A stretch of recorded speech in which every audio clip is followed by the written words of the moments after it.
Shalom, meus queridos alunos, seguidores de Torá. Hoje eu estou na companhia de duas pessoas maravilhosas, o pastor Eduardo Cunha e a pastora Adriana. Eu estou no Rio de Janeiro para gravar mais uma porção das Escrituras para você. E eu fui recebido por esse casal que preparou esse ambiente para essa gravação. Muito obrigado, Du. Obrigado, Adriana. Como é o nome do local aqui onde nós estamos? Aqui é um sítio chamado Coqueiro, conhecido Coqueiro por conta de tanto coco que tem nesse lugar, então é conhecido como sítio Coqueiro. Mas dentro do sítio Coqueiro tem a casa de missões, escola, casa de missões, Casa do Pão.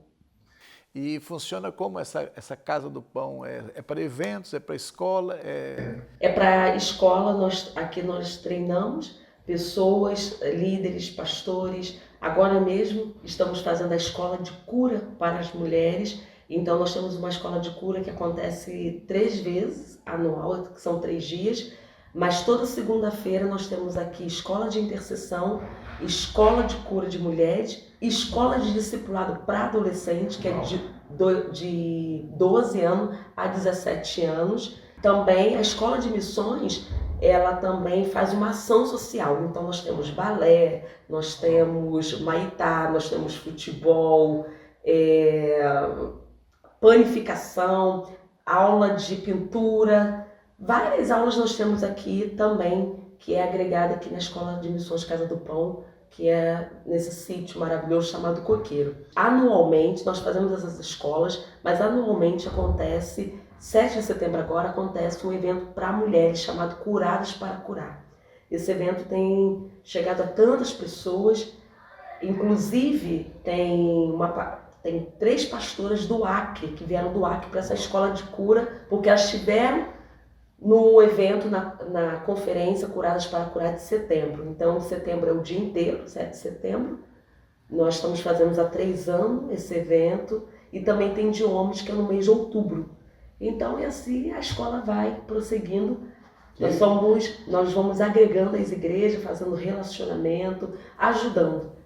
Tantos pastores, né? São eventos interdenominacionais. Interdenominacionais. Então. E o Du coordena o encontro dos homens aqui. Homens. É isso A aí. gente faz o evento dos homens.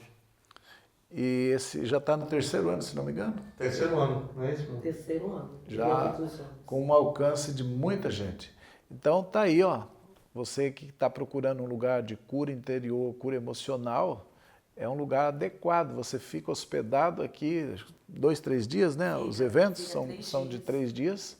Alimentação ótima. Já provei aqui. E está no Rio de Janeiro, na região de Itaboraí, aqui no pé da serra para quem vai para Teresópolis, e um lugar realmente maravilhoso. Eu dei uma volta aqui, já é a 2ª ou 3ª vez que eu venho. Que lugar fantástico. Parece que o lugar por si só já ministra a gente, né? E então está aqui. Hoje a Paraxá vai ser gravada aqui no Sítio Coqueiro. Ok, muito obrigado, Adriana, por ter aberto esse espaço. Agradeço muito, Du, que eu estou hospedado lá na Barra, na casa deles também. E é uma amizade de uns 20 anos. 20 anos. Você foi padrinho do meu casamento. Você já tem quantos anos de casado? Fazer agora 16. A gente fez 16 16. e ano que vem a gente faz 17. A gente já era amigo antes, então padrinho. Tem Você uns me 20 conheceu anos. 20 solteira anos. Tem e uns 20 conheceu anos. ele solteiro. Pois é. Então, você vê que a gente está ficando velho. E fez o bar mitzvah das minhas 2 filhas. Verdade. As 2 meninas já fizemos o bat mitzvah. Né? As meninas já estão uma com 17 para 18. E outra com 16. Fez 16 agora. Já pensou? 16, 17 para 18. Então tá aí, gente. Ó, uma amizade longa, duradoura, muito bem. Apresentação feita. Segue a nossa Paraxá. Vamos estudar? Então vamos ao estudo. A porção de hoje chama-se Shelach Lecha, ou seja, envia para você. Essa é a frase que o Eterno diz a Moisés. Envia para ti homens para que espiem a terra de Canaã. Esse Shelach é da palavra shaliach, que é enviado, que vai ser traduzida no grego por apostelo, que vai chegar em português apóstolo. Então, na verdade, Deus estava enviando pela primeira vez 12 apóstolos que fariam o quê? Espiariam a terra e saberiam como conquistá-la. Então, essa base bíblica de Números capítulo 13 é a primeira vez que nós vamos, então, deparar com o pensamento ou a ideia de mapeamento espiritual, de investigar uma terra, saber o que tem nela, para depois tomar posse dela e estabelecer um novo governo, destituir os seus habitantes, os seus governadores e colocar um reino no lugar. Essa é a primeira vez na Bíblia que nós vamos então encontrar uma missão apostólica com 12 pessoas enviados com um propósito de espionagem, de investigação. E quando eu me lembro que comecei a estudar a guerra espiritual, guerra no sentido de contra os demônios e potestades, nós fomos conduzidos a entender esse texto. E é justamente essa base bíblica que deu origem ao sentimento e ao chamado de Deus para a conquista de cidade, conquista de território. Depois foi evoluído esse tema para transformação. Nós vimos no passado, né, quando Peter Wagner lançou essa ideia junto com George Oates, que criaram os termos mapeamento espiritual, guerra espiritual, território a ser conquistado. Toda uma linguagem de guerra espiritual, de intercessão, foi desenvolvido e esse texto era a nossa base. Então eu me familiarizei muito. Vou até postar depois o link do vídeo para você ver os outros vídeos onde eu falo sobre o mapeamento espiritual e atos proféticos. Veio tudo daqui. Então vamos lá. A primeira coisa que o Senhor fez foi pedir a Moisés que separasse homens e enviasse eles dentre os príncipes, dentre os principais de Israel. Não era para pegar qualquer um, alguém de renome, alguém que fosse representante do povo, né? E enviar para cada tribo um homem. E teria que ser um príncipe, um nobre entre eles, né? Um líder. Então Moisés enviou desde o deserto de Parã, segundo o mandato do Eterno, e todos eles eram homens cabeças dos filhos de Israel. E esses são a lista dos seus nomes. Eu fiz aqui um resumo. Vamos lá. Da tribo de Ruben, enviou Shamua. Shamua vem do Shomer, que, Shomer não, de Lishmoa, que é ouvir, porque Shomer é guardar. Então vem dessa ideia de audição. Então o filho, o descendente de Ruben, que estava vivo agora, Ruben viveu há 400 e poucos anos atrás, lembra que ele era filho de Jacó. Aqui nós já saímos do Egito 400 anos depois. Então um dos descendentes de Ruben, chamado Shamua, o pai dele chamava Zacur, pode ser também assim.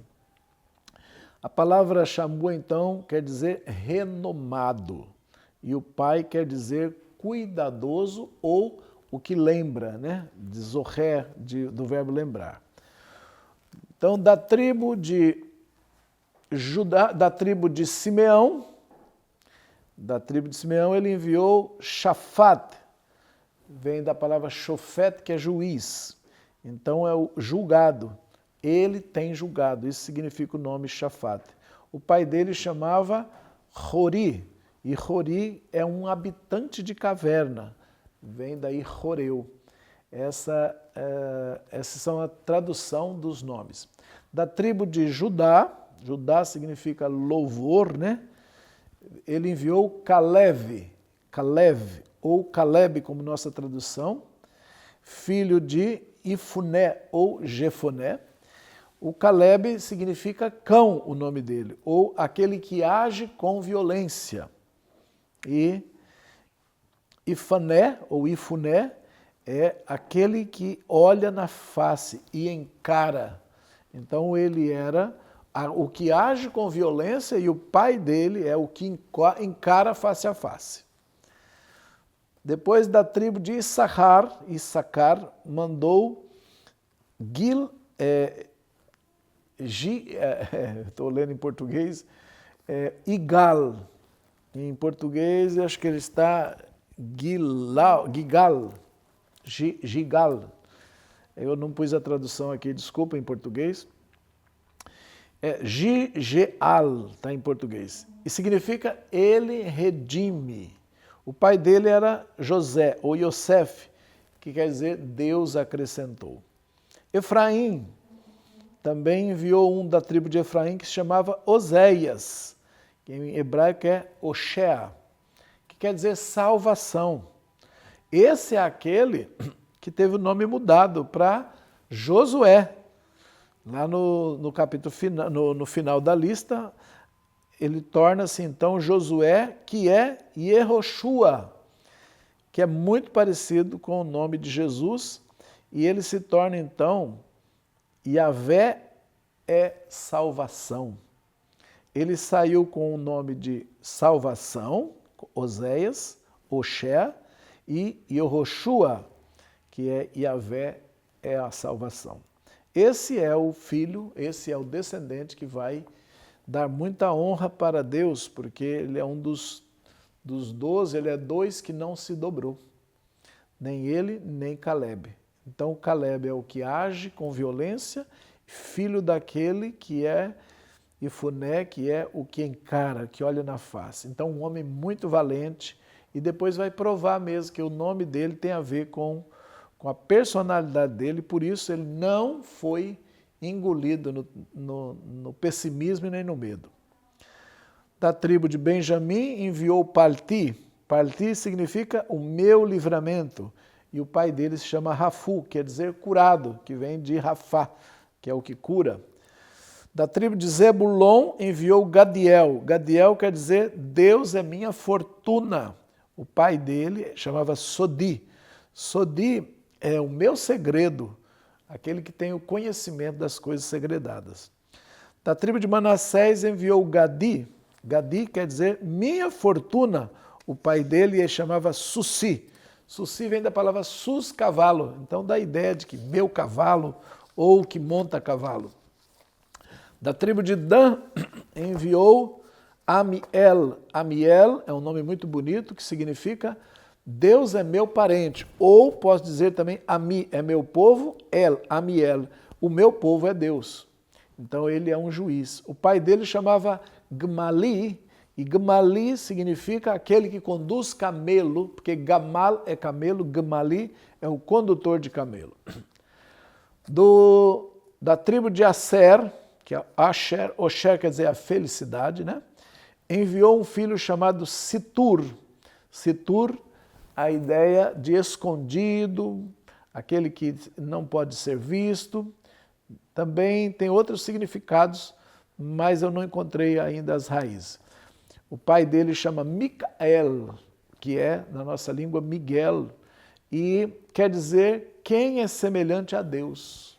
Mi é quem, Ka é como, El é Deus. Então, quem é como Deus? Quem é semelhante a Deus? Da tribo de Naphtali enviou Nabi ou Nahabi, que é a forma de falar hebraica. Nahar é descanso, quer dizer aquele que descansa em mim. Seria alguém que está escondido, que descansa em Deus. O pai dele, então, chamava Vofsi, que quer dizer um homem rico. Da tribo de Gad enviou Geuel. Geuel significa majestade de Deus. Então esses são os espias enviados a espiar a terra. O Shalach, eles foram Shaliach, enviados. Shalhu otam, envia eles. Então são a lista deles, esses nomes, que estão na ordem, não de nascimento, mas uma ordem que Moisés recebeu de Deus para fazer o envio, que é diferente das ordens do acampamento. Então, cada vez nós vamos encontrar ordens de coordenação diferente um da outra. Vamos ver as ordens que eles receberam para a missão. Começa no verso 17 do capítulo 3, diz: Moisés enviou espiar a terra e disse: subi aqui pelo sul e subirei a montanha. Algumas traduções está região montanhosa. Por que começar pelo sul? Bem, primeiro eles estavam em Cádiz Barneia, que fica ao sul, e eles teriam que começar pelo sul. Eles vinham do Egito. O Egito é o sul de Israel. Mas a primeira coisa que deveriam fazer é subir uma montanha, que está no sul, a região montanhosa, e eles, lá na frente, nós vamos descobrir que era Hebrom, a cidade de Evrom, aonde Abraão peregrinou e fez sua casa e comprou uma cova em Macpelá, a cova de Sara, onde ele enterrou sua esposa. Posteriormente foi enterrado. Posteriormente, Jacó retorna, aliás, Isaac casa com Rebeca, também é enterrado nessa mesma cova. Posteriormente vem Jacó e é enterrado ali com Leia. Raquel foi enterrada em Belém, se não me engano. Belém Efrata, isso, Efrata. Então, esse lugar era muito importante. Você vê que Deus manda eles voltarem justamente, começar a conquista, onde estão os ossos dos seus patriarcas. E vamos seguir então as ordens que Moisés coloca ainda para eles. Vereis a terra, que tal é ela, e o povo que habita nela, se é forte ou fraco, se é pouco ou muito. E que tal é a terra em que habita, se boa ou má? E que tal as cidades em que habita, se em cidades abertas ou em fortalezas? Que tal a terra, rica ou se é pobre? Se nela há árvores ou não? Esforçai-vos, tomai do fruto da terra. E aqueles dias eram os dias das primeiras uvas. E subiram e espiaram a terra, desde o deserto de Tzim até Rehov, levou Hamate. E subiram pelo sul e chegou até Hebrom. E ali estavam Ahimã, Sheshai, Talmai, nascidos do gigante. Vamos agora entender o que Deus está querendo com esse povo. Eles estão no deserto, saíram do Egito, tem uma promessa: vocês vão ser colocados numa terra que eu vou dar para vocês. Deus conhecia essa terra? Sim. Abraão peregrinou na terra, Jacó peregrinou na terra, Isaac peregrinou nessa terra. E, enfim, eles de lá vieram. Todos essas vidas que, quando saíram com Jacó, eram 70, agora voltam com mais de 2 milhões, eles têm as suas raízes nessa terra e Deus quer devolver a eles. A questão aqui é que Deus quer que eles vejam a terra antes de entrarem. Provavelmente Deus está testando o coração deles, nós vamos ver isso ficar mais claro mais à frente, porém, eles não sabem disso, que eles serão testados para ver se são dignos de entrar na terra dos seus antepassados. Porque precisa de um elemento para você e eu entrarmos nas promessas de Deus, a fé. E a fé só é boa se ela for testada. Abraão teve a sua fé testada muitas vezes. Ele foi testado em ter que sair da sua segurança, da sua terra. Ele foi testado pela fome, teve que migrar para o Egito. Ele foi testado quando sua família estava em risco diante do faraó. Ele foi testado quando o seu sobrinho foi levado cativo e ele teve que enfrentar uma guerra com menos homens do que o seu inimigo. Ele foi testado quando ele precisou entregar ou desejou entregar os dízimos de tudo que havia recebido. Ele foi testado no teste pior, que foi a espera por um filho prometido.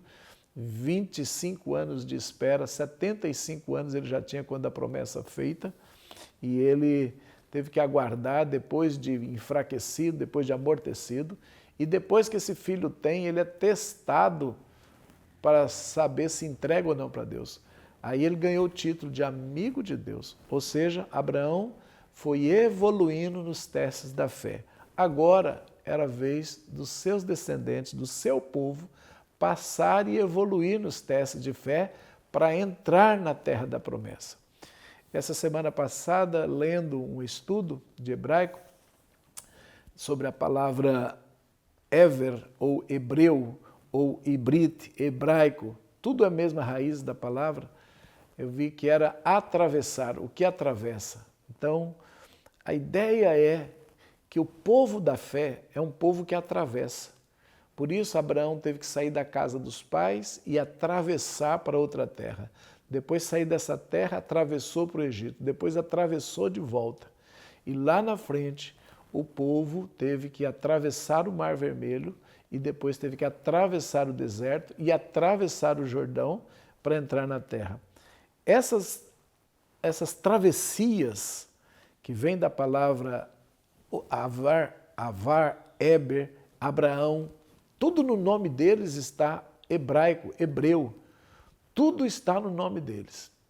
E eu compreendi que essas travessias são simplesmente o exercício da fé em Deus e de conhecer a Deus e se dedicar a Deus e confiar nas piores circunstâncias possíveis, quando tiver tudo difícil, continuar crendo e agindo por esta fé, não lamentando, não murmurando.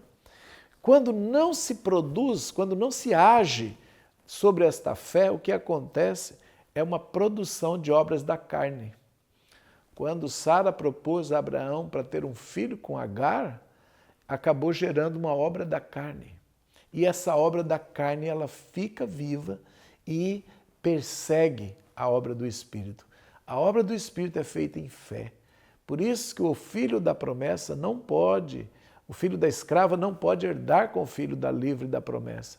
Por isso a descendência é Isaque, e por isso a obra da fé é Isaque. E por isso Abraão estava amortecido, porque não podia fazer uma obra com carne, ele tinha que fazer uma obra com fé, acreditar e Deus vai fazer.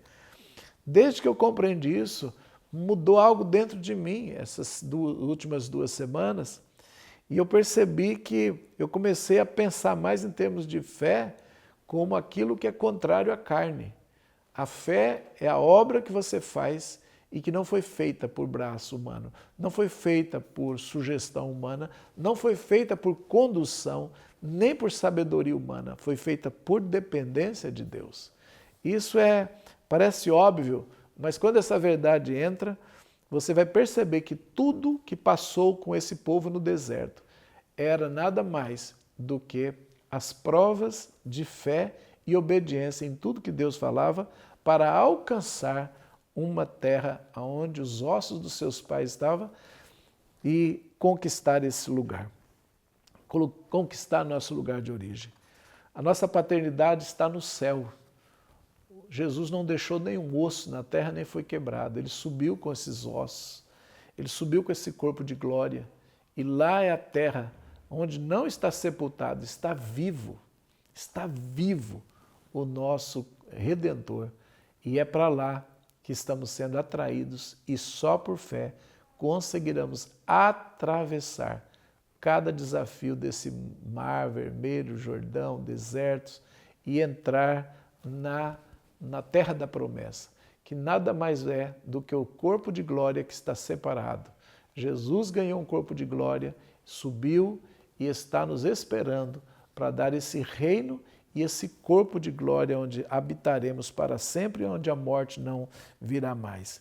Para isso, nós precisamos espiar essa terra, conhecer a maldade que está nela, os gigantes que estão nela e atravessarmos para livrar da iniquidade e assim possuir tudo que Jesus já conquistou. E Ele conquistou uma vida plena, um corpo de glória, bênçãos sem medidas.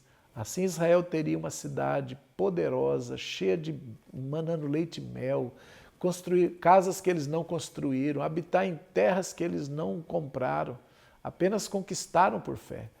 É muito importante entender o papel da fé e entender para onde estamos indo, entender o que foi a conquista para eles e o que é a conquista para nós. E não temer os inimigos por maior que sejam. Vamos ver sobre isso agora. Então diz que eles subiram e espiaram a terra, de um extremo a outro. Agora o verso 22 do capítulo 13 tem uma dificuldade aqui. Começa dizendo assim, e subiram pelo sul e chegou até Hebrom. Por que o verbo muda do plural para o singular de repente? E subiram e chegou. Isso daqui são algumas coisinhas que, se a gente pula, a gente não consegue entender do que Deus está falando. Por que no singular? Primeira coisa, é provável que esteja falando somente de Caleb, porque Caleb chegou até Hebrom.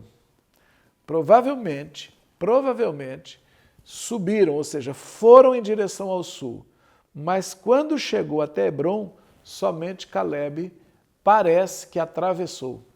Porque a gente vai ver no relato de que Caleb, quando volta à terra, depois de 40 anos, ele fala que ele subiu a montanha. Ele fala, eu estive nessa montanha, eu vi os gigantes nela, e desde aquela época, Moisés me prometeu que quando voltasse aqui, essa montanha seria minha. Então ele reivindicou a montanha que ele subiu, que ele chegou até lá. Os outros podem ter ido, mas Caleb provavelmente seja esse que chegou, por isso está no singular. E isso vai ficar provado pelo relatório dele depois, com a ousadia que ele fala, e por causa do nome do pai dele e do nome dele. Por isso que eu fiz questão de mostrar o significado dos nomes, para entender a natureza de Caleb. O pai era aquele que olhava de frente, encarava, e ele era aquele corajoso e valente como um cão, que atacava e não tinha medo. Então essa ousadia, essa natureza dele, levou ele. E ali estavam Aimã, Sesai e Talmai, nascidos do gigante. Outra vez nós temos aqui, havia gigantes na terra, mas agora tem gigante no singular novamente. Que gigante é esse que a Bíblia está falando que morava em Hebrom? Nós só vamos descobrir olhando no livro de Josué, na época da conquista. Josué 14:15 e Josué 15:14. Lá fala que essa cidade de Hebrom, uma cidade muito antiga, que está escrito aqui, que ela era mais antiga do que Zoan no Egito. Ela era 7 anos mais do que Zoan. Ou seja, fala que esse nome Hebrom veio do patriarca, o homem mais alto, mais perigoso, mais guerreiro, o maior gigante que já existiu na terra, chamava-se Arba. Daí o lugar começou com o nome Kiriat Arba. Kiriat é aldeia, é município, é cidadela, cidade de Arba. Depois trocaram de Kiriat Arba para Hebrom, que é a mesma palavra. Agora, Hevron em hebraico. E essa palavra, Hevron, é onde está, aliás, nessa cidade exatamente é onde Abraão foi enterrado. Olha que coisa. Alguns comentaristas dizem que Caleb chegou até a cova onde estava Abraão e lá ele orou, e lá ele ajoelhou, e lá ele invocou o nome do Senhor. Por isso ele se destaca dos demais espias com uma coragem extraordinária, porque ele chegou até o local onde estava o osso, onde estava a fé de Abraão. Ele foi lá na origem, ele conseguiu ser o mais perto possível da raiz e ele notou que quem estava guardando o lugar? 3 gigantes, Sesai, Talmai e Aimã. Esses eram filhos de Arba, talvez não filho, porque, veja bem, a cidade tinha muitos anos, ele diz que era mais velho que o Egito. Então, quando fala filho de Arba, não é exatamente filho primeiro, era descendente de muitas gerações. Aqui tem alguns segredos, né, sobre a nossa vida espiritual. Quem são os gigantes de nossa vida, que precisam ser derrotados e que talvez estão guardando ou sejam os guardiões dos ossos dos nossos antepassados. Quando fala osso na Bíblia, nós temos que lembrar em DNA, em genética e de antepassados. Nós viemos de avô, bisavôs, tataravôs, assim como Caleb e assim como esses gigantes. Agora, por que estava conectado gigantes aos ossos do antepassado? Porque é assim na nossa vida. Nós viemos de pais, que viemos de outros pais, e de avós, e bisavós, e tataravós, e havia iniquidade no interior de cada um. Essa iniquidade, ela cresce na medida em que não são confessados os pecados.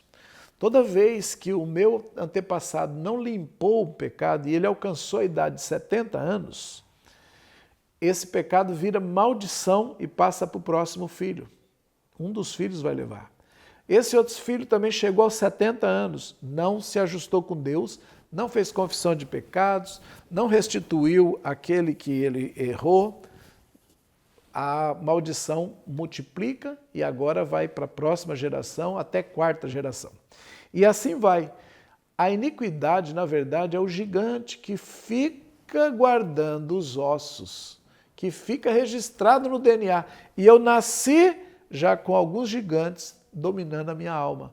Por isso é que nós vamos ter luta, às vezes na vida sexual, às vezes na vida amorosa, às vezes na finança, às vezes na saúde, às vezes nos relacionamentos, às vezes dentro da mente, às vezes com uma depressão. Esses são os gigantes que precisam ser encarados e derrotados e que eles estão habitando a terra da nossa formação. Nós somos de terra, nós somos água, nós somos terra, nós somos ar, nós somos uma formação. Assim o planeta Terra, como tem 70% de água, assim nosso corpo, nós somos essa terra.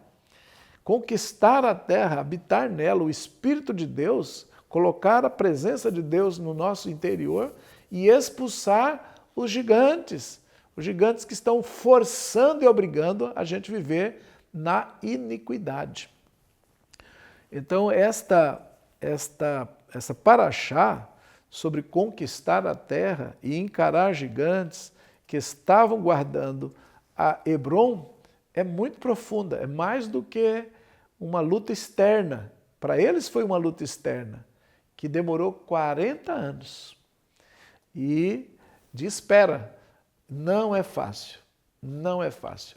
As libertações mais profundas, elas vão ser a longo prazo, porque a gente precisa ter consciência da iniquidade, do perigo que ela representa e, principalmente, ter uma comunhão com Deus, uma fé inabalável e assim conseguir vencer, não por méritos pessoais, mas porque encara de frente, porque usa a ousadia, a coragem.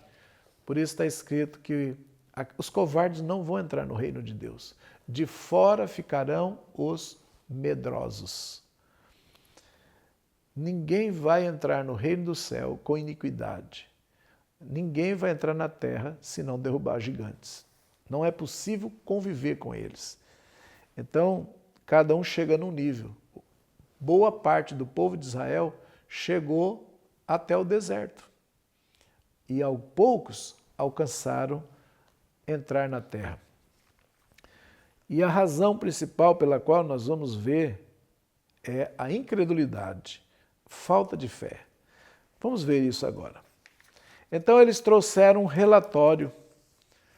Os 12 espias foram e voltaram, né? Carregaram cortaram um cacho de uvas das primícias.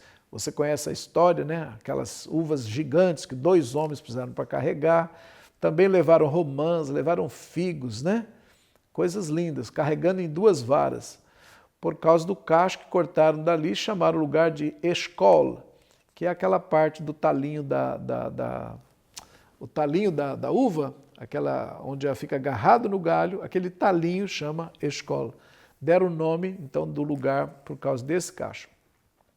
Voltaram de espiar a terra ao fim de 40 dias e foram e voltaram a Moisés, a Arão e a toda a congregação dos filhos de Israel, ao deserto de Parã, a Cádiz, e deram a conta a eles e a toda a congregação, e mostraram-lhes o fruto da terra, e contaram-lhe a Moisés, e disseram: fomos à terra que nos enviaste, e dela também emana leite e mel, e este é o seu fruto. Porém, O povo que habita na terra é forte e as cidades são muito fortificadas e grandes. Vimos ali também nascidos do gigante. Amaleque habita na terra do sul, o Riteu, o Jebuseu, o Amorreu habitam na região montanhosa. O Cananeu habita perto do mar e sobre a orla do Jordão. E Calebe fez o povo calar diante de Moisés e disse: subamos, herdemo-la, porque certamente prevaleceremos contra ela. Mas os homens que subiram com ele disseram: não poderemos contra aquele povo, pois ele é mais forte do que nós. E difamaram a terra que tinham espiado diante dos filhos de Israel, dizendo: a terra pela qual passamos para espiar é uma terra que consome seus moradores, e todo o povo que vimos nela são homens de grande estatura. E ali vimos gente forte, os filhos gigantes de gente forte, e nos consideramos aos nossos olhos como gafanhotos, e assim éramos aos seus olhos. E toda a congregação levantou e ergueu suas vozes, e o povo chorou naquela noite. E todos os filhos de Israel queixaram-se contra Moisés e contra Arão, e a congregação disse-lhes: tomara tivéssemos morrido na terra do Egito, tomara tivéssemos morrido nesse deserto. E por que razão o Eterno nos traz a esta terra para cairmos à espada e para que nossas mulheres e nossas crianças sejam por presa? De certo, é melhor para nós voltar ao Egito. E cada um disse a seu irmão: ponhamos um que nos lidere e voltemos para o Egito. E Moisés e Arão caíram sobre os seus rostos diante de toda a assembleia da congregação dos filhos de Israel. E Josué, filho de Num, e Calebe, filho de Jefuné, dentre os que espiaram a terra, rasgaram as suas vestes e falaram a toda a congregação dos filhos de Israel, dizendo: a terra pela qual caminhamos para explorar é uma terra excelente. Se o Eterno se agradar de nós, ele nos trará a esta terra e a dará a nós, essa terra que emana leite e mel. Tão somente contra o Eterno não vos rebeleis, e vós não temais o povo da terra, pois ele é como o nosso pão. O seu amparo retirou-se de sobre eles, e o Eterno está conosco. Não os temais. E toda a congregação pensou em apedrejá-los, porém a glória do Eterno apareceu na tenda da reunião a todos os filhos de Israel. Vamos até aqui? Que dia fatídico. Um dia em que poderia entrar na terra, agora virou o dia de maior tragédia. Esse dia é chamado na história de Israel o dia 9 do mês Av. 9 de Av, o dia em que se não entrou na terra. Daí para frente, esse dia é amaldiçoado na história de Israel. Vou dar um salto aqui agora, só para mostrar essa maldição. Quando Nabucodonosor invadiu e destruiu o templo, tacou fogo, levou Sadraque, Mesaque, Abednego e toda a leva de gente cativo, era o dia 9 de Av. Quando Roma, no ano 70, atacou Jerusalém e destruiu o templo, era 9 de Av. 9 de Av vem sendo repetido na história de Israel muitas vezes. Tanto é que quando aproxima esse dia, o povo de Israel sabe e teme a Deus de uma maneira e começa a orar e penitenciar e pedir perdão e ajustar, porque sabem que é um dia que tem uma marca no DNA deles. É uma marca de calamidade. É uma marca de murmuração a um nível tão grande e é uma marca de profanação da terra. Daí, quando chega essa data, acontecem então coisas trágicas, tragédias mesmo. Na Inquisição também partiu no dia 9 de Av a perseguição aos judeus. Uma coisa interessante, quando Lula era presidente do Brasil, ele enviou um dinheiro, 25 milhões do governo brasileiro, ele enviou para os palestinos e esse dinheiro foi parar na mão do Hamas, que era quem estava liderando os palestinos. E esse dinheiro foi enviado para um grupo terrorista contra Israel, que fica dentro da terra de Israel. Agora, olha que interessante, o dia que o Lula assinou o decreto, 9 de Ave. Então, tudo quanto é maldição está conectado nesse dia. Aí, infelizmente, até o ex-presidente amaldiçoou Israel no mesmo dia. Mas, em contrapartida, nosso presidente Bolsonaro tem ido a Israel com uma certa frequência, tem reatado as relações, tem abençoado Israel e Deus tem poupado o Brasil de grandes tragédias por causa dessa boa relação que o governo brasileiro ainda mantém com Israel. Muito bem, vamos voltar aqui para a nossa história sobre o relatório. A palavra pior de todas aqui é: eles difamaram a terra. Difamaram por medo, difamaram por quê? Porque o relato dos 10 foi muito mal, foi pessimista aos olhos deles. Então, esses 10, eles inspiraram ou eles amedrontaram o povo, mas Caleb não se intimidou. Ele estava inspirado por uma força sobrenatural de obediência, e aquele relato que derreteu o coração do povo não derreteu o coração de Caleb nem de Josué. Esses gigantes, como eu já expliquei, eles eram filhos de Arba e descendentes dos gigantes do capítulo 6. Capítulo 6 de Gênesis. Eu vou falar um pouquinho agora, depois eu volto para o problema de não entrar na terra. Ok? De onde surgiram os gigantes na terra? Essa é uma pergunta que muita gente quer saber. No capítulo 6 de Gênesis, diz que a terra encheu-se de violência e por isso Deus resolveu destruir a terra e poupou a Noé. Encontrou um justo e os seus 3 filhos, com as suas 3 esposas, preparou a arca e somente 8 pessoas foram salvas. Que eu saiba, né? A população de toda a terra é repovoada a partir da família de Noé. E antes de Noé, no capítulo 6, diz que a terra tinha gigantes. E eles eram os filhos dos anjos caídos com as mulheres que eles pegaram para si, tomaram à força e fizeram, elas conceberam filhos de grande estatura. E fala assim, e esses foram os gigantes, os Anak da terra, os Anakim. Ou seja, a fusão de anjo caído com mulheres deu luz a esse povo gigante. Quais as características deles? Eles ficaram violentos. Bom, o grandão da turma sempre vai bater nos menores, né? Então, eles se tornaram extremamente violentos. Segundo, inteligentíssimos. Pode ver que eles criam coisas com ferro, com cobre, eles aprendem a trabalhar rapidamente com metais, fazem armas, espadas. Eles se desenvolvem tremendamente. E outra coisa, a violência deles era tanta que eles comem carne humana, eles matam, eles eram... Eu não me lembro a palavra quando fala com alguém devora. Você lembra a palavra, como é que fala esses índios que a gente fala, eles eram canibais, né?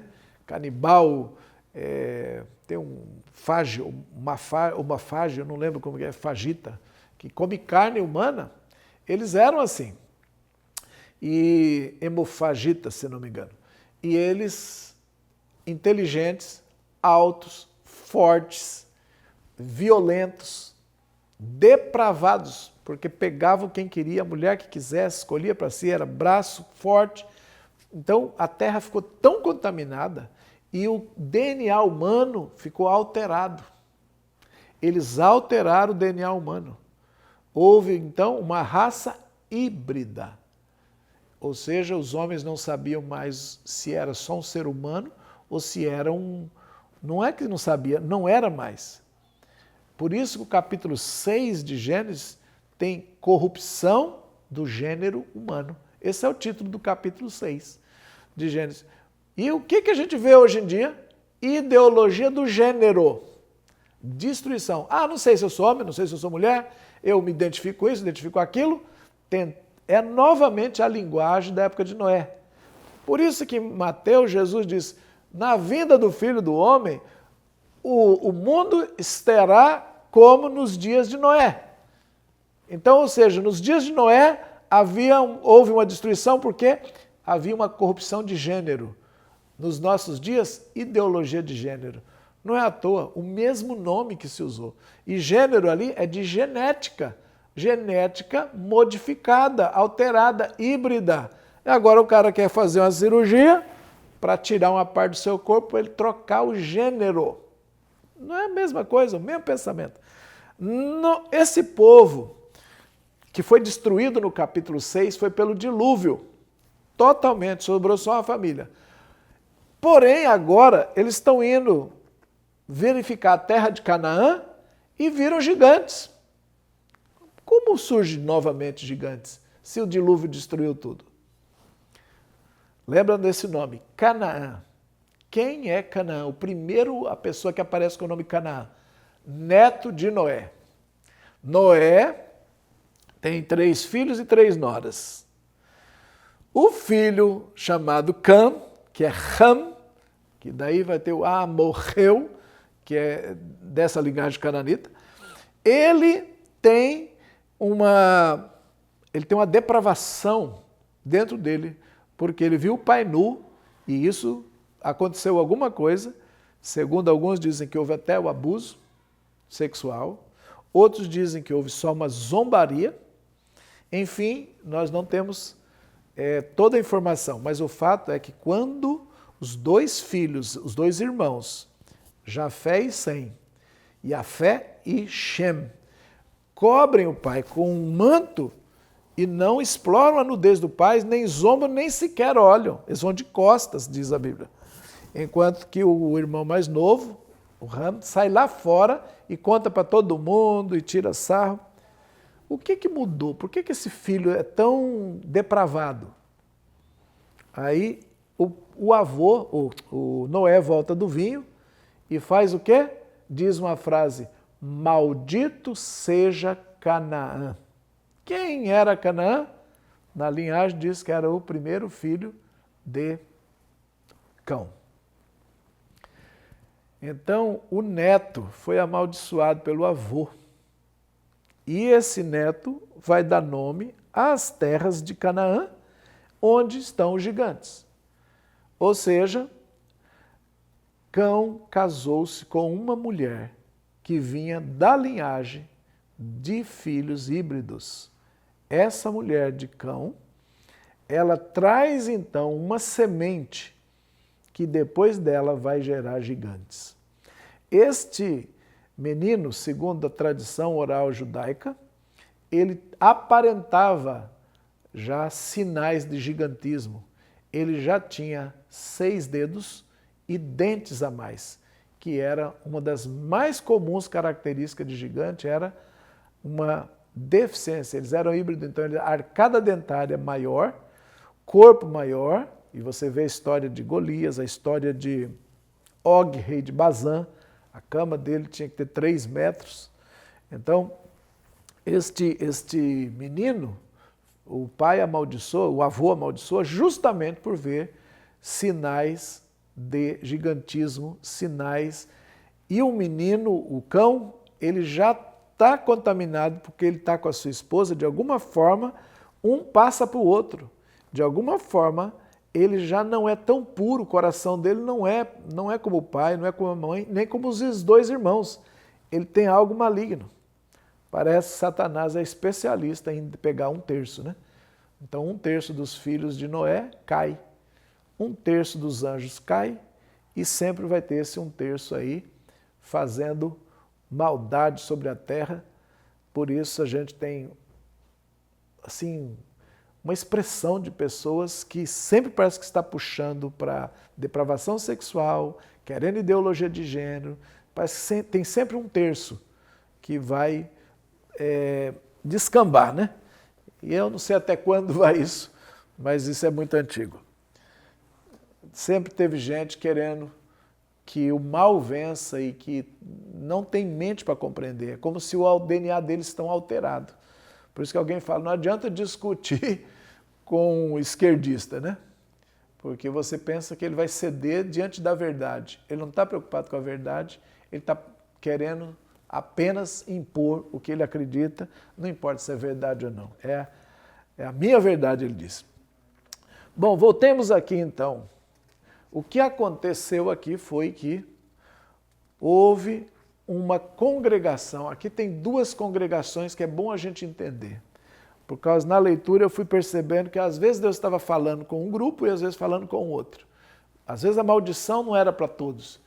Então ele fala assim, principalmente nessa Torá aqui, diz, a congregação instigou os filhos de Israel. Então quem é a congregação? É o grupo de 10. O grupo de 10, e aqui tem uma explicação, de que quando se tem 10 pessoas, é chamado em hebraico minyan. Esse minyan é um número mínimo para se formar uma sinagoga em uma cidade. Só com 10 judeus adultos é que se pode formar um minyan. E o minyan, então, se torna a congregação, o representante que pode decidir. Essa tradição é antiga, quando quando Abraão pediu a Deus que não destruísse a cidade de Sodoma se nela tivesse 50 justos. Ah, mas e se tiver 40, 30, 20? Chegou até o número de 10. E Deus disse, se nela houver 10 justos, não vou destruir. Não tinha 10 justos. A ideia é que 10 justos livram a cidade.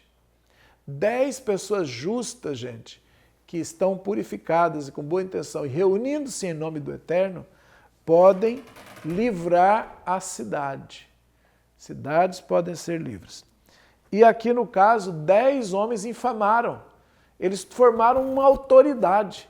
Quando eles formaram esses 10 e fizeram uma autoridade, simplesmente toda a congregação foi corrompida. A congregação dos 10 corrompeu a congregação dos filhos. E os filhos, então, difamaram a terra. Por que fala filhos? Porque eles 10 eram os 10 descendentes dos 12 filhos de Jacó. Por isso nós lemos no começo o nome de cada um. E aí vale lembrar o seguinte, não adianta ter um nome dado por Deus, um propósito, por exemplo, renomado, julga, aquele que julga, o que redime, o Deus é meu livramento, Deus é minha fortuna, e por aí afora, todos eles morreram com grande chamado, com grande propósito, mas com incredulidade. Não basta ser apóstolo enviado como um xalir, não adianta ter um nome cheio de autoridade, se não vencer a incredulidade e se não desejar entrar na terra, entrar na santificação e vencer os gigantes que estão. Eles morreram no mesmo dia, diz a Bíblia. Com exceção de Josué e Calebe, os 10 morreram no mesmo dia. E Deus determinou que daqui para frente, os que tivessem 20 anos para cima e que murmuraram, também morreriam. Ou seja, aqueles que deixaram se inflamar pelos 10, também morreriam se tivesse 20 anos para cima. E assim morreu uma grande parte dos filhos de Israel. Vamos ver a oração que Moisés fez, que é muito importante para levar Deus a perdoar e não matar todos ali e formar um novo povo através de Moisés. Que essa foi a proposta de Deus lá atrás no bezerro de ouro, né? Lembra daquela paraxá? Aí Moisés começa uma intercessão.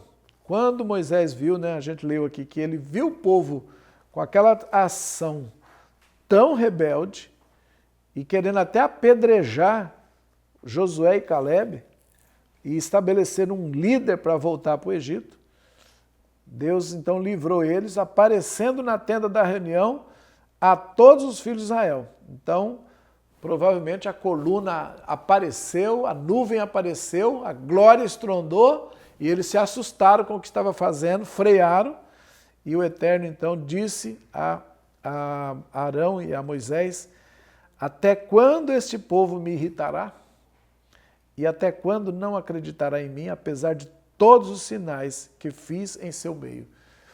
Se a gente fazer as contas dos milagres, desde as 10 pragas do Egito, a travessia do mar, afundou os cavalos e cavaleiros, depois deu água em Meribá, tirou a água da rocha, deu pão no deserto, codornizes para eles comerem, e em todo momento eles viram, Moisés desceu com a tábua, viram o tabernáculo ser levantado, viram todos os sacrifícios, a coluna, o fogo desceu sobrenatural, a morte de Nadab e Abiú, viram tudo isso. E, no entanto, até a Miriam leprosa, porque rebelou-se, tudo isso eles viram, mas mesmo assim, acharam que Deus não podia colocar eles na terra prometida. Então, o Senhor diz que ia feri-los com mortandade e o expulsarei e farei de ti uma nação maior e mais forte que ele, Moisés. E Moisés disse ao Eterno: quando os egípcios tomarem conhecimento de que irás matar esse povo, ao qual fizeste subir com a tua força do meio deles, e dirão aos habitantes dessa terra, e eles então souberem que tu, ó Eterno, estás no meio deste povo, e que tu, ó Eterno, lhe apareces olho a olho, e que a tua nuvem está sobre ele, e que tu andas em coluna de nuvem diante dele de dia, e coluna de fogo de noite, e se matares a esse povo como a um só homem, as nações que ouviram a tua fama falarão, dizendo: por não ter o Eterno poder para trazer este povo à terra que lhe jurou, degolou-os no deserto. Então Moisés faz a mesma petição que fez lá na estação Bezerro de Ouro. Senhor, o que vão falar de ti? Olha a tua fama, olha a tua glória. Vão dizer que o Senhor foi capaz de tirar, mas não foi capaz de conduzir, que o Senhor matou eles, degolou eles no deserto. E aí ele começa a oração rogando: rogo-te que se engrandeça a tua força, ó Eterno, como falaste, dizendo: o Eterno, aqui é a oração que Deus ensinou a Moisés lá atrás, no episódio do bezerro de ouro. Deus ensinou uma oração para Moisés. Qual foi a oração de livramento? Deus ensinou e Moisés repetiu, ele decorou essa oração e disse: o Eterno é tardio em irar-se. São chamados os 13 atributos de Deus. Moisés relembra que Deus é tardio em irar-se, grande misericórdia, perdoa a iniquidade e a rebelião, não livra o culpado que não faz penitência, cobra o delito dos pais nos filhos até a 3ª e 4ª geração, perdoa a iniquidade do povo, segundo a grandeza da tua benignidade, como tens perdoado este povo desde o Egito até aqui.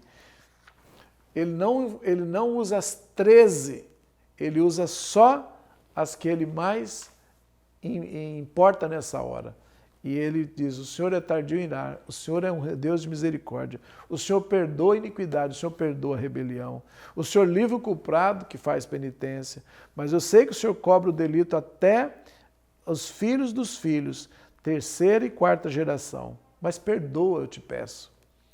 E aí Deus responde: e o Eterno disse: perdoei, conforme as tuas palavras. Ele pediu um perdão e ele diz que Deus lembraria da iniquidade de geração em geração. Deus então diz: segundo o que você orou, eu perdoei. Não vou matá-los, porém, não deixarei para sempre. Diz assim: porém, assim como eu vivo e como toda a terra se encherá da glória do Eterno, que todos os homens que têm visto a minha glória e os sinais que fiz no Egito e no deserto, e me puseram à prova já por 10 vezes e não obedeceram a minha voz, nenhum deles verá a terra que jurei a seus pais. E todos os que me irritam não haverão. Porém, o meu servo Calebe, porquanto nele houve outro espírito e perseverou em seguir-me, o trarei à terra que explorou e a sua descendência herdará. E o Amalequita e o Cananeu habitavam o vale. Essa frase parece que está fora de sentido, por quê? Porque houve uma interrupção lá atrás. Moisés começou a fazer um rogo enquanto estava numa narrativa. Aí essa narrativa volta aqui no verso 25. Mas o Senhor diz, amanhã voltai e parti para o deserto em direção ao Yam Sof, ou Mar Vermelho. Então Deus disse que, bom, vamos ver mais um pouquinho, até quando esta má congregação faz com que Israel se queixe contra mim? Olha só essa expressão, até quando esta má congregação faz com que Israel se queixe contra mim? Aqui é que eu digo que a congregação que ele está falando era dos 10. Essa má congregação faz Israel pecar. Então eram os 10. Escutei os murmúrios dos filhos de Israel, que esta congregação faz murmurar contra mim. Então, pelo texto, a gente percebe que há duas congregações. Aqui em cima, lá atrás, ele fala da congregação do povo, e aqui ele fala a congregação que fez o povo pecar. Diz-lhes assim como eu vivo, diz o Eterno, como falaste aos meus ouvidos, assim farei a vós. Vossos corpos cairão nesse deserto, e como também todos os que vós foram contados segundo a vossa conta, de 20 anos de idade em diante. Os que murmuram contra mim, não entrareis na terra pela qual levantei minha mão com juramento para vos fazer habitar nela, salvo Calebe, filho de Jefoné, e Josué, filho de Num. E vossas crianças, que disseste que serviriam de presa, a estes os trarei e conhecerão a terra que vós desprezastes. Quando foi que Israel falou? Porque Deus diz assim, assim como você falou aos meus ouvidos, assim eu farei. Vocês vão morrer do jeito que vocês falaram. No capítulo 14, versículo 2, aqui atrás, nós encontramos justamente a fala deles dizendo assim, tomara tivéssemos morrido na terra do Egito, tomara tivéssemos morrido nesse deserto. E por que razão o Eterno nos traz a esta terra para cairmos à espada e para que nossas mulheres e nossas crianças sejam por presa? Então Deus lembrou que eles falaram exatamente sobre morrer no deserto e as crianças presas. Então o que ele diz? Do mesmo jeito que vocês falaram, agora será. Vocês morrerão no deserto. Porém, as vossas crianças que vocês disseram que seriam presas, estas entrarão na terra, me servirão, e eu os trarei, e eles conhecerão a terra que vocês desprezaram. Ou seja, a gente tem que ter cuidado com o que fala, até mesmo na hora de tristeza e raiva, porque isso fica registrado contra nós. Ai, quem dera isso tivesse acontecido comigo. Não é não? Daqui a pouco já está, Deus está bom, do jeito que você falou que vai ser, assim será. E do jeito que Josué falou e Calebe falou, também foi. O que Calebe diz? Nós vamos conquistar, Deus já tirou a força deles, eles não têm cobertura, eles serão pão na nossa boca, nós vamos morder. Assim também foi. Tanto as palavras de fé e coragem se cumprem, quanto as de derrotas e pessimismo também se cumprem. Espero que você e eu saibamos escolher as palavras e nos aproximemos das dificuldades com ousadia, para que não geremos o nosso próprio castigo com a nossa própria lábio, com os nossos lábios. Muito bem, a Paraxá ela é longa, o capítulo 15 entra um outro assunto, porém dizem os sábios que está conectado com o assunto anterior. Qual que é o assunto? É trazer ofertas a Deus. Quando vierdes à terra de vossa habitação, então alguém está dizendo aqui, olha, tudo bem, Deus perdoou, Deus diz que vai seguir com a gente, porém vai ter mortes pelo caminho, nós vamos demorar. Ah, sim, eu esqueci de dizer. Deus diz para eles assim, segundo o número dos dias em que espiastes a terra, 40 dias, por cada dia 1 ano, 1 ano por cada dia. Levareis as vossas iniquidades 40 anos, e conhecereis a consequência de vosso afastamento de mim. Eu, o Eterno, falei. Para cada dia de espionagem fracassado, 1 ano de deserto. Olha só, gente, como a matemática aí é perigosa, a matemática da maldição. Porque um dia de pessimismo, 1 ano de atraso. 40 dias de pessimismo, 40 anos de atraso. Alguém uma vez me disse que cada vez que a gente libera uma condenação, um julgamento contra um líder, é 7 anos de atraso na nossa vida. Muitos crentes estão dentro da igreja com a vida amarrada, presa, e a língua solta falando bobagem contra o próximo, difamando a terra. Difamar uma pessoa é difamar a terra. Fala mal. Isso custa anos de atraso que poderia entrar na bênção e não entra. Então essa matemática aí, ó, é perigosíssima. Tem outras situações de paralelos numéricos. Queria lembrar um exemplo, acho que eu tinha até feito uma anotação, mas agora eu não estou lembrando sobre esses paralelos numéricos. Mas eu deixo só para você aí fazer as suas pesquisas sobre os paralelos numéricos, ou seja, por causa que fez isso, vai acontecer isso. O número de dias é sempre escolhido por Deus. Toda vez que uma maldição vai ser dada, ela é calculada no erro que gerou ela. Mas eu tinha outros exemplos na cabeça aqui e agora eu não estou lembrando. Já não tem mais a mesma memória. Mas fica o desafio para cada pessoa. E agora o capítulo 15, ele vai tratar de oblação da farinha e a libação do vinho. Nos capítulos anteriores nós estudamos muito sobre como que se faz ofertas, né? Então era uma oferta por pecado. Primeiro começava a oferta de oferta de levantar, oferta movida, oferta de elevação. O primeiro animal trazido, o carneiro trazido, elevava a pessoa na presença de Deus. O segundo ele trazia para tirar o pecado e a culpa. O terceiro para fazer as pazes com Deus e com o sacerdote.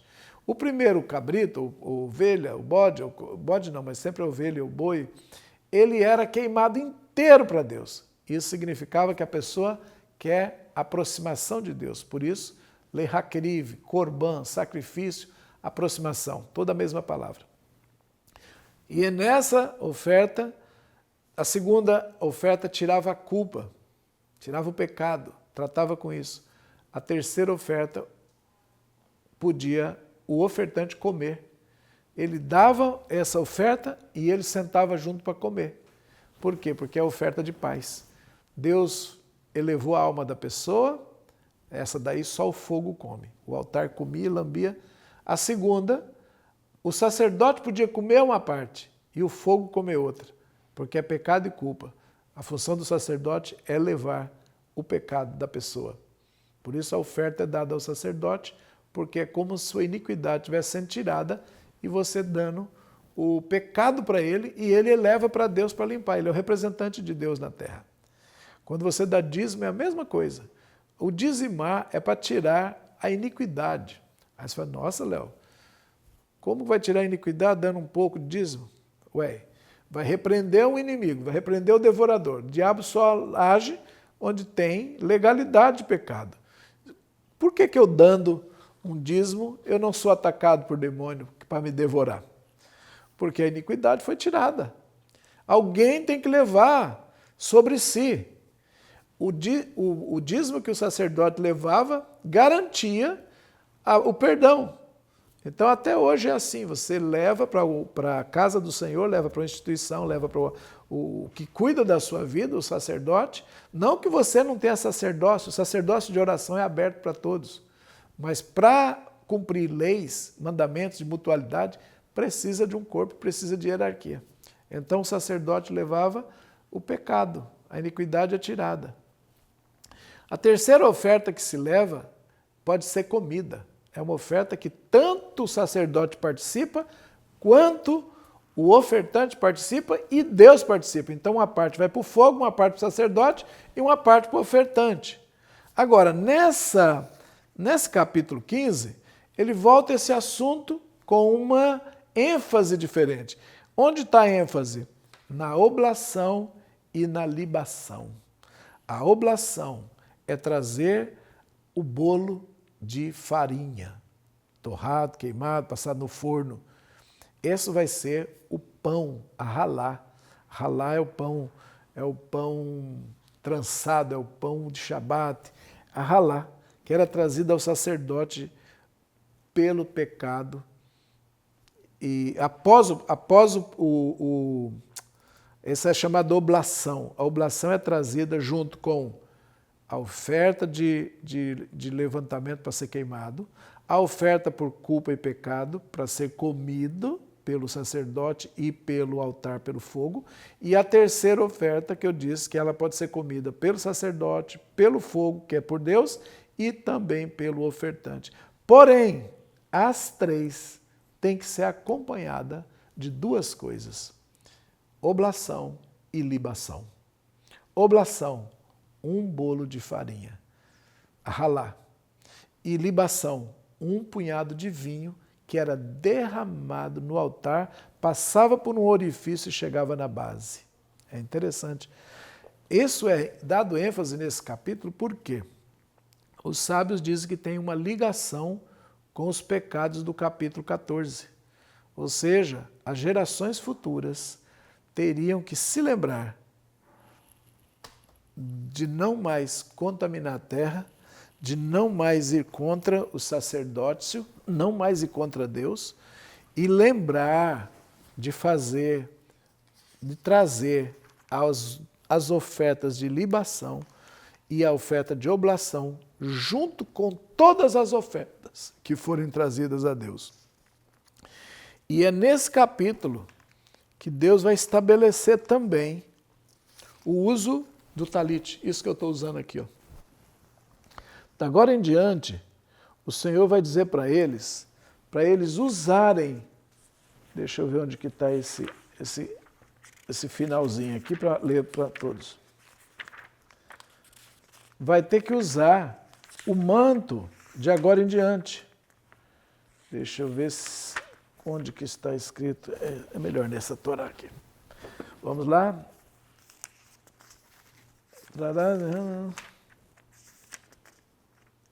Por quanto tal homem, e falou o Eterno, só mais um pouquinho. Aqui, no capítulo 15, no final, e falou, 37, falou o Eterno a Moisés dizendo: fala aos filhos de Israel e diz-lhes que façam para eles franjas sobre as bordas de suas vestes, pelas suas gerações, e porão sobre as franjas da borda um cordão azul. O meu não tem o cordão azul.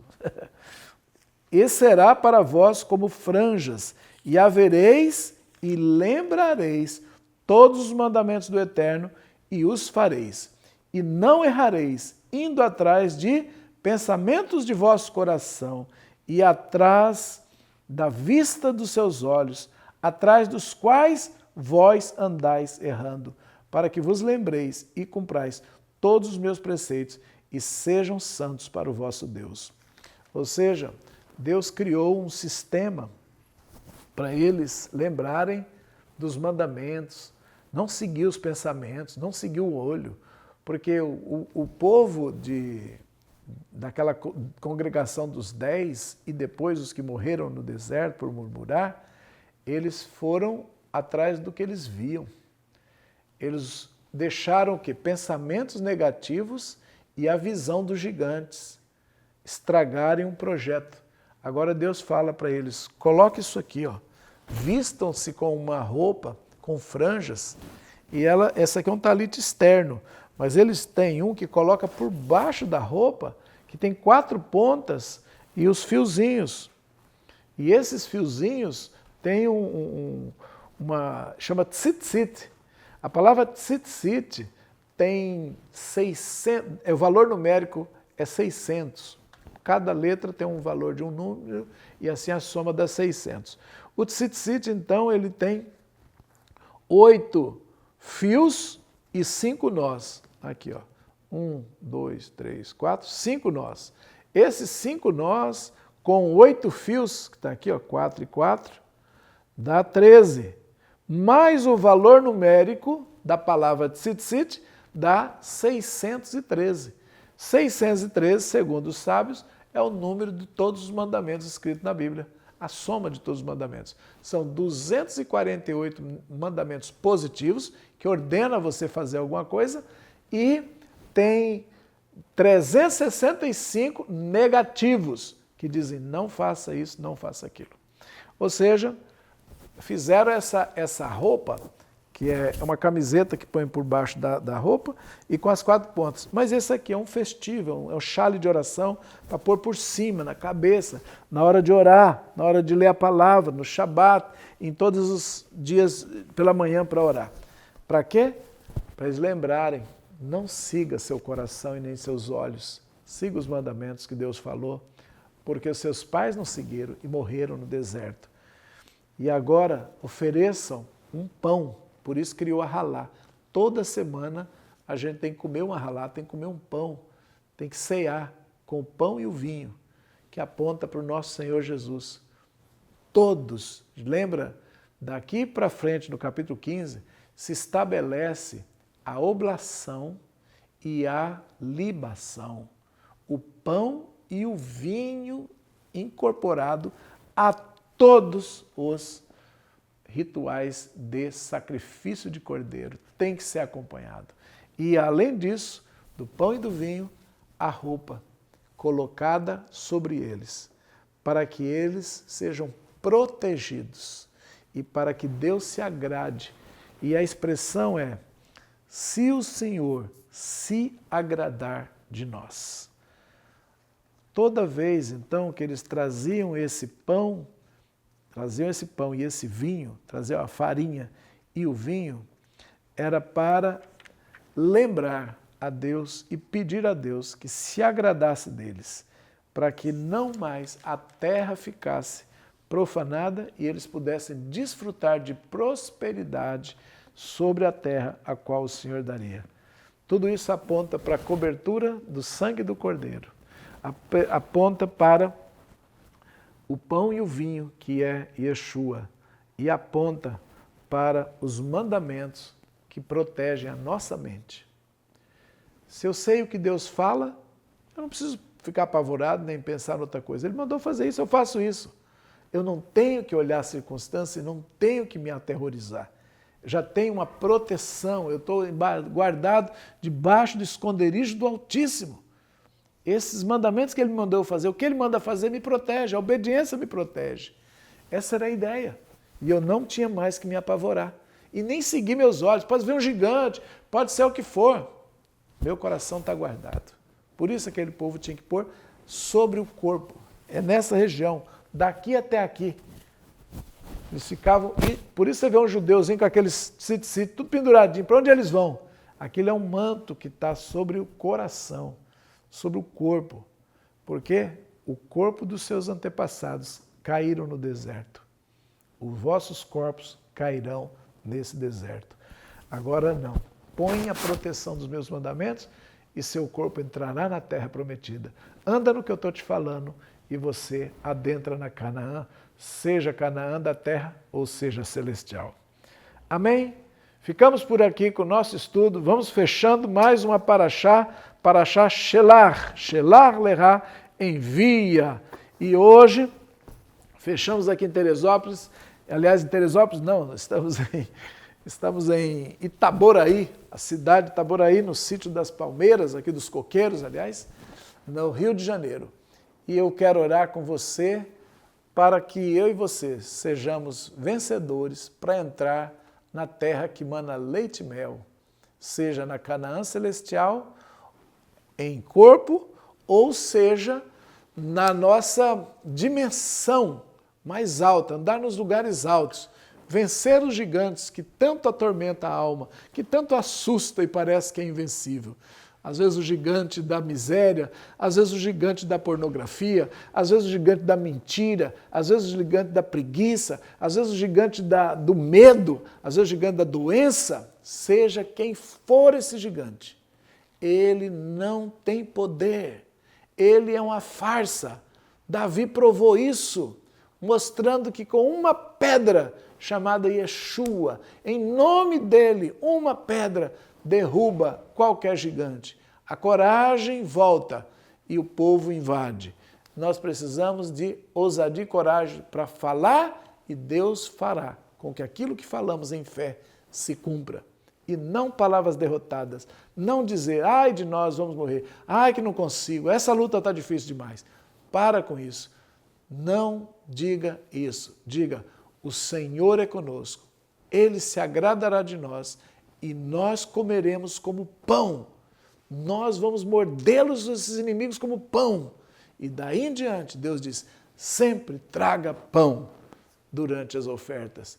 Nós não vamos morrer, nós vamos viver. Nós temos um cacho de uva, terra de prosperidade. Sempre traga libação de vinho para lembrar que você já entrou, por mérito de Jesus, na terra da prosperidade. Daí para sempre, o pão e o vinho, para lembrar que nós vamos comer nosso inimigo como pão. E pelo sangue do Cordeiro, ele deu a prosperidade, ele deu seu sangue, ele deu sua vida. Ele foi a primícia da uva que foi carregada, que foi trazida por homens, que foi vindo até nós para nos dar a abundância do perdão, a abundância da paz, a abundância de salvação. E o homem símbolo foi Hoshea, filho de Num, e Hoshea, que virou Yehoshua. Nele há salvação. Ele é a salvação. Deus, Yahvé, é a nossa salvação. Que hoje sejamos trocados o nosso nome, que saia a covardia e entre a coragem, que saia o pessimismo e entre a ousadia, que saia as palavras de maldição e entre as palavras de bênção. Amém? Recebe a tua porção dessa paraxá, Ler Lerá, envia para ti. Pai Celestial, nós nos apresentamos diante do seu altar. Com o estudo desses 3 capítulos, Pai, longos e que tem, Senhor, uma força de conquista na boca de Josué e Calebe, mas tem medo, Senhor, e uma punição de 40 anos para quem não entrou por medo e morte daqueles, Senhor, que murmuraram. Pai, ajuda-nos hoje, Senhor, a liberar unção que vai adiante de nós, que vem sobre nós e nos faz pessoas de palavras ousadas, que sejamos como aquele Calebe, que traduzido é cão, o que tem coragem, o que enfrenta. O pai dele, Senhor, que chamava-se um homem que está na face, um homem que encara, Senhor, e que ensinou seu filho a ser valente.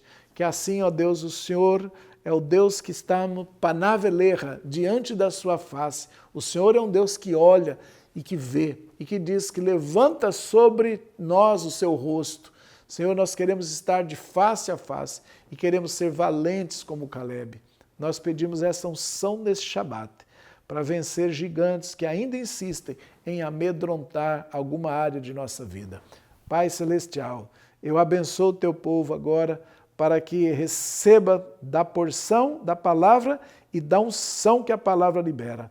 Yevarecha Adonai veishmelecha, Yaer Adonai panav elecha veihuneka, Issa Adonai panav elecha veasem lecha. Shalom. O Senhor te abençoe e te guarde. O Senhor faça resplandecer o rosto dele sobre ti e tenha misericórdia de ti. O Senhor sobre ti levante o rosto e te dê a paz. Amém, amém e amém.